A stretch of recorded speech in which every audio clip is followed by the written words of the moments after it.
தீபம் அகர்பத்தி ஒரு தெய்வீக அனுபவம்.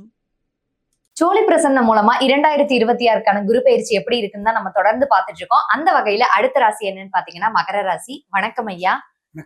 ஐயா, இப்ப பார்த்தோம் அப்படின்னா மகர ராசி அப்படின்னு எடுத்துக்கிட்டாலே நல்லதும் சொல்லலாம், கெட்டதும் சொல்லலாம். சில பேருக்கு நல்லவங்களா இருப்பாங்க, சில பேருக்கு கெட்டவங்களா இருப்பாங்க. சில சமயம் சந்தோஷம், சில சமயம் துக்கம். இதை மாத்தி மாத்தி அனுபவிக்கிற ஒரு ராசியா தான் நான் பாக்குறேன். 2026க்கான குரு பயிற்சியில அவங்களுக்கு எப்படி இருக்கு ஐயா? 2026 பொறுத்த வரைக்கும் மகர ராசியை பொறுத்த வரைக்கும் இவங்க சொல்ல பார்ப்பாங்க, கமெண்ட்ல பார்ப்பேன், மகரமா என்ன சாமி எங்க ராசியை தகரமாக போய் விட்டது என்றெல்லாம் கலங்குவாங்க. கவலைப்படாதீர்கள். மகர ராசியை பொறுத்த வரைக்கும் சிகரம் தொடக்கூடிய ஒரு அற்புதமான ஒரு காலமாக இது அமையுமா என்பதை பார்க்க போகிறோம். அதாவது மகர ராசியை பொறுத்த வரைக்கும் சனி பகவானுடையனால ஏற்கனவே படாத பாடுங்க. பாத சனி, ஜென்ம சனி, கண்டக சனி என்று சனி பகவான் ஒரு கட்டுமையான கட்டுப்பாட்டில் வைத்து அப்படியே மூச்சு திணற வைத்து விட்டார். கடுமையான ஒரு போராட்டங்களை சந்தித்து விட்டார். அதே நேரத்துல சனி பகவானுடைய நிகழ்வு இப்ப நடக்குது. 2026ல 3 பயிற்சி, சனி பயிற்சி, குரு பயிற்சி, ராகு கேது பயிற்சி. சனி பகவானை பொறுத்த வரைக்கும் சனி பகவானுடைய எந்த பாதிப்பும் இல்லாவிட்டாலும் கூட ஒருவர் உங்களை உற்று பார்த்து கொண்டிருக்கிறார். அவர்தான் ராகு. அதே நேரத்துல பாத்தீங்கன்னா இந்த காலகட்டத்துல குரு பயிற்சி வாக்கிய பிரகாரம் பாத்தீங்கன்னா இந்த மே மாசம் 26, திருக்கணித பிரகாரம் பாத்தீங்கன்னா ஜூன் மாசம் 2ஆம் தேதி சனி குரு பகவானை பொறுத்த வரைக்கும் மிதுனத்திலிருந்து கடகம் கடக குருவாக பலம் தருகின்றார். அது மட்டும் கிடையாது, எப்படி வராக பார்த்தா பலமிக்கவராக உச்சம் தரக்கூடியவராக வருகின்றார். அப்படிப்பட்ட ஒரு சூழ்நிலையில இவருடைய பார்வை எல்லாருக்குமே தெரியும், சொல்ல வேண்டாம். குருவனுடைய பார்வை, இந்த பார்வை ஒன்றே போதுமே என்பவர்களே, அது மாதிரிதான். அதாவது ஒரு நிலை, அந்த நிலையில குருவினுடைய பார்வை என்னுடைய அனுபவத்துல பட்டமளம் தூரிக்கும். இழந்ததை திரும்ப பெறுவீர்கள்.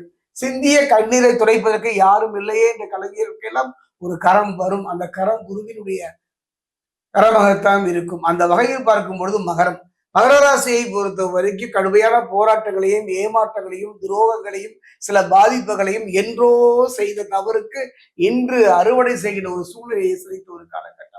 இப்ப குரு பகவானுடைய பார்வை என்று எடுத்துக்கொண்டுமானால் 5, 7, 9 அந்த வகையை பார்க்கும்பொழுது தன்னுடைய 7ஆம் பார்வையாக அவர் மகரத்தை பார்க்கின்றார். ஒரு நல்ல மாற்றம் தானே, ஒரு அருமையான சந்தர்ப்பம் தானே.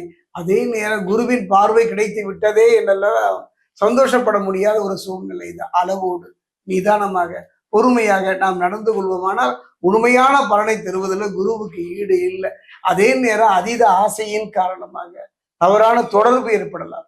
சில தவறான மனிதனுடைய தொடர்புனால உங்க பேருக்கு கெட்ட பேர் வர்றதுக்கான ஒரு வாய்ப்பும் சந்தர்ப்பம் அமையும். கணவன் மனைவிக்குள்ள இருந்து வந்த கருத்து வேறுபாடுகள் மாறுபடுகின்ற ஒரு சூழ்நிலை ஏற்படலாம்.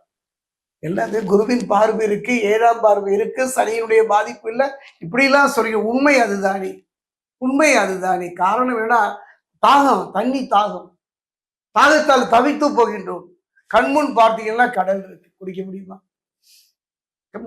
அது மாதிரிதான் வாழ்க்கையில் எல்லாம் இருக்கின்றது. மகர ராசியை பொறுத்த வரைக்கும் எல்லாம் இருக்கின்றது. அற்புதமான ஒரு வாழ்வு இருக்கின்றது. எத்தனை துன்பங்களும் துயரம் வந்தாலும் துடைத்து செல்லுகின்ற ஒரு நிலை தானே. அப்படிப்பட்ட ஒரு நிலையிலே இந்த காலகட்டம் கவனமாக இருக்கக்கூடிய ஒரு காலகட்டம். எத்தனை புயல், எத்தனை அவமானங்கள், எத்தனை வேதனைகள், எத்தனை இழப்புகள் அத்தனையும் சதித்து போக நிற்கும் போது பாத்தீங்கன்னா ராகு பகவான், ராகுனுடைய இயல்பே தான் கொடுத்து கெடுப்பவர் என்று சொல்வார்கள். இல்ல, கொடுக்க தெரியும் ராகுக்கு. கெடுப்பது எது என்னவோ என்று பார்த்தால் சனி பகவான் தான். சனியும் யாரை கெடுப்பது இல்லை, கர்மாவுக்கு ஏற்ற பலனை தரக்கூடியது தானே. கணவன் மனைவிக்குள்ள திரும்பவும் சொல்கிறேன், கவனமாக கேட்டுக்கொள்ளுங்கள். ஏதோ ஜோதிடர் சொன்னி நகர்ந்து விட்டேன் எனலாம் என்ன வேண்டாம். கணவன் மனைவிக்குள்ள கருத்து வேறுபாடுகள் கொஞ்சம் கவனமா இருங்க. எத்தனையோ பெற்ற விட்டு கொடுத்து போறோங்க, யாரையாச்சும் விட்டு போறோம், அனுசரித்து போறோம். மனைவியோடு கணவனோடு அனுசரித்து செல்வீர்களான அற்புதமான ஒரு யோக பலனை தரும்.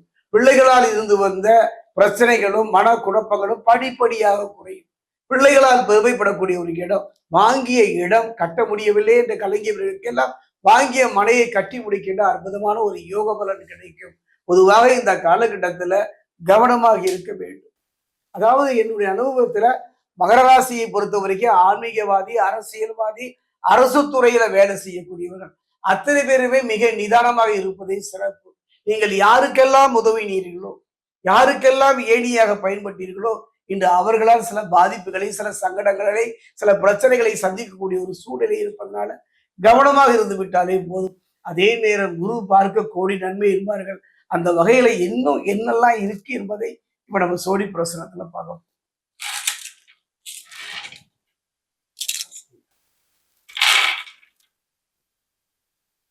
9.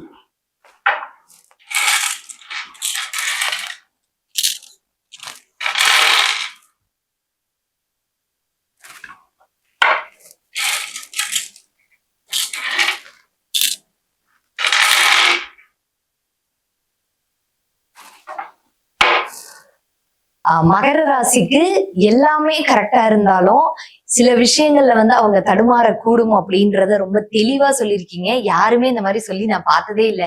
நன்மைகளை மட்டுமே சொல்லிட்டு விட்டுறவங்க மத்தியில நீங்க உறக்க இந்த பிரச்சனைகள் ஏற்படும், இதுல நீங்க தெளிவா இருக்கணும். அதுக்கு காரணம் இருக்கு. காரணம் என்னன்னு பாத்தீங்கன்னா, குரு பகவானுடைய பார்வை கிடைத்து விட்டது, நல்ல யோக பலன் அத்தனையும் அடைந்து விடலாம். இல்ல அங்க கொஞ்சம் உத்து பார்க்கணும். குருவினுடைய பார்வை மட்டுமே பலன் தந்து விடுமானா இல்லைங்க.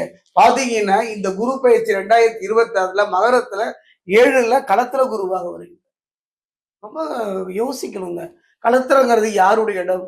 கணவன் மனைவி உறவு தானே. இப்பெல்லாம் நீங்க எதெல்லாம் தேர்ந்தெடுக்கிறீங்களோ அதெல்லாம் தவறாக போவதற்கான ஒரு காரணம். தவறான ஒரு முடிவை எடுக்கக்கூடிய ஒரு சூழ்நிலை அமையும். எளிதில் உணர்ச்சி வசப்படக்கூடியவர்கள், எளிதில் ஏமாந்து போகக்கூடியவர்கள், யாரெல்லாம் கை நீட்டாங்களோ குழந்தையாக தாவுகின்ற மனம் படைத்தவர். அப்படிப்பட்ட ஒரு காலகட்டம். அதே நேரத்துல பாத்தீங்கன்னா இது சப்தமஸ்தானத்துக்கு அந்த 7 பாத்தீங்கன்னா 7ல களத்திர குருவாக சப்தமஸ்தானத்துக்கு வர்றதுனால எப்பவுமே ஒரு எச்சரிக்கை தான். குறிப்பா சொல்ல போனா உடல்நிலையில தப்பித்தோம் பிழைத்தோம் என்ற ஒரு நிலை தான். உடல்நிலையை பொறுத்த வரைக்கும் மிக மிக கவனமாக இருக்கணும். அந்த வகையில் உடல்நிலையை கவனித்து விட்டாலே போதும். வாங்கிய கடனை அடைப்பதற்கு ஒரு அற்புதமான ஒரு காலகட்டம். ஒரு மனிதனுடைய வாழ்க்கையில ரணம் நோய், ருணம் கடன், அந்த இரண்டுமே உங்களுக்கு 2 பக்கம் இன்னும் பார்த்துட்டு அந்த வகையில் பார்க்கும்போது யாருக்கும் அவசரப்பட்டு சாட்சி கையெழுத்து போட்டுறாதீங்க. நான் இருக்க நீ கவலைப்படாதேன்னு சொல்லி நீங்க கவலைப்படாதீங்க. அந்த வகையில் பார்க்கும்போது மனம் சஞ்சலப்படும், மனம் தவறான பாதையை நோக்கி நோகும். இந்த காலகட்டத்துல உங்களுடைய குல தெய்வமும் உங்களுடைய குரு ஒருவரே உங்களை கற்பார். முடிந்த வரை இந்த காலகட்டத்துல சித்தர் ஆலயம் சென்று வழிபாடு பண்ணுங்க. சித்தர்கள் ஆலயம் எங்கெல்லாம் இருக்கோ அங்கெல்லாம் போங்க. தேனியில பாத்தீங்கன்னா தட்சிணாமூர்த்திக்கு ஒரு அற்புதமான ஒரு ஆலயம், அருமையான ஒரு ஆலயம். என்னுடைய அனுபவத்துல இந்த காலகட்டத்துல இந்த சப்தமஸ்தானம் 7ல களத்திர குருவா இருப்பதனால இந்த தேனி குச்சனூர் சென்று சனி பகவானுடைய வழிபாடு ஏங்க அன்னைக்கும் சரி இன்னைக்கும் சரி உங்களுக்கு தோளுக்கு துணையாக உங்களுக்கு ஒரு பாதுகாப்பா இருக்கக்கூடியவர் சனி பகவான் மட்டும்தான். இந்த காலகட்டத்துல நீங்க பாத்தீங்கன்னா நீங்க சென்று நிக்கணும். எல்லா இடத்துலயுமே திருக்கொல்லிக்காடு போயிடணும்னு இல்லை. எல்லா இடத்துலயுமே நீங்க திருநள்ளாறு போடுவோம்ல, ஒரு முறை நீங்க தேனிக்கு அருகே இருக்கக்கூடிய குச்சனூர் சனி பகவான் சுயம்பு சனீஸ்வரர் சென்று ஒரு நாள் அங்க தங்கிதான் பாருங்களேன், நின்றுதான் பாருங்களேன். என்னுடைய அனுபவத்துல கடுமையான உணர்வை வெளிப்படுத்தக்கூடியவன் மட்டுமல்ல, கருணையே வடிவானவனும் சனி பகவான்.